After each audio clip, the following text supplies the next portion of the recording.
Hey, what's poppin', everyone? So in this video, I finally got my hair dyed blue. And you know what that means, right? I get to talk about Google in this video.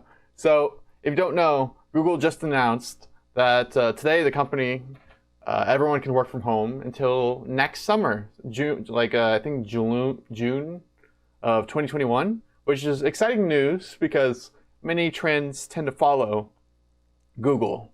And if Google does it, like a lot of companies will tend to do it as well. So I expect from that more companies will start to go remote for longer periods of time. By the way, if you're interested, I'll link the article in the description. It's July 2021 that describes how Google is go remote. But that is not going to be the focus on today's video. It will be not on Google going remote, but instead, I guess, realism in the tech scene. Like, you kind of often seen the ultimate job and remote experience, or the ultimate job is going to be Google. And it's honestly not realistic for everyone to pursue. So it's most people's dreams to have a remote job because it gives them freedom to do a bunch of different things. And so the fact that Google is going remote, it kind of reinforces the fact that Google is one of the best places to work at and the most highly sought after place at that to work at. So everyone is going to want to work at Google. So this is success that Google has reached also correlates to kind of large tech YouTubers that used to work at Google, like the Techlead and Clément I'm not going to try to pronounce his last name. So these kind of people sell their dreams of working for Google, and they often don't say like it's not realistic, because oftentimes it is not realistic for everyone to pursue that, because the thousands to hundreds of thousands of people that apply to Google and maybe even very similar companies like them, they will not most of the time get in. So I'm here to tell you why that dream isn't realistic for everyone to pursue, for maybe like something like 99% of the people. And before I continue, make sure to triple click that like button for the YouTube algorithm, as it'll help me a lot. So before I also begin, I don't want to bring anyone down by saying that you're not good enough to work for Google, because I'm sure there are many of you out there that are actually good enough to work at Google and are willing to put in the work required to get into Google, and then the work required to stay at Google, like stay how many long number of years, because I believe the trend is like most people stay at Google for only 2 years. I'm just saying that it's not realistic for most people, and the reason behind that is because the amount of work actually required to get into Google and study and kind of like train yourself to go into Google through the variety of different means that it is, it's considered to be, I believe, to outweigh the benefits that you gain from actually working there compared to like some other companies. And you might say, oh yeah, the salary is really nice. So,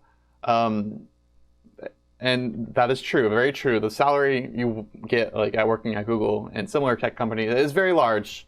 And you have to take into account that money isn't everything, and your lifestyle and your work-life balance also has to take into account when trying to imagine yourself working at these kind of companies.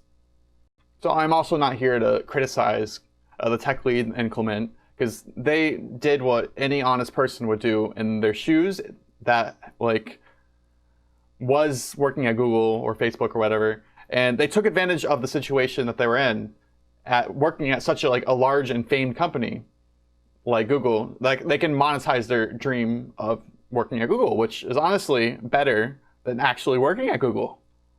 So they monetize the dream of working at Google by making videos and courses and websites all centered around this one dream of getting into Google or these large tech companies.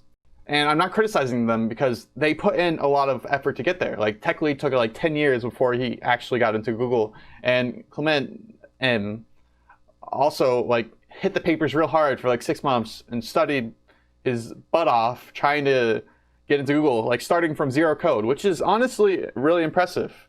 So these people had to struggle a lot to get there, and I feel like they're not detailing their struggle as much as their successes.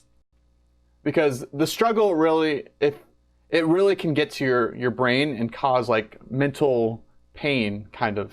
So one thing I would maybe suggest is that if you really do want to get into Google, maybe first starting out at smaller companies to see what it's like at the smaller companies before you go into the big one. It's kind of like climbing the ladder at a company, except it's climbing the ladder to a different company. And sure, you might be saying, oh yeah, they might not pay as much, so it's not worth it. And you might also be saying, yeah, you're rolling the dice when you're picking like a smaller company because you don't know what you're getting. Well, like when you work at like Google or like one of these big companies, you know what you're getting. You know exactly what you're getting because so many people work there. And you're rolling the dice when you're going to a small company, whether it's a good company, a bad company, whether they're going to treat you right, if they treat their employees right or something like that. It could be pretty bad, but it could also be really good. So you're rolling the dice, and really good as in like not many people try to get in there, so it's really easy to get in, but it's also a really good environment as well, and that's really important. And there's many of these small company gyms out there. You just kind of have to find them because there are a lot less applications to get into them, and they might pay slightly less, which is okay. I mean, once you get like above 75K like salary, like it doesn't correlate to happiness after that point. So after that point, you decide your own happiness, I guess. And I'm sure they'll have really nice lifestyles as well.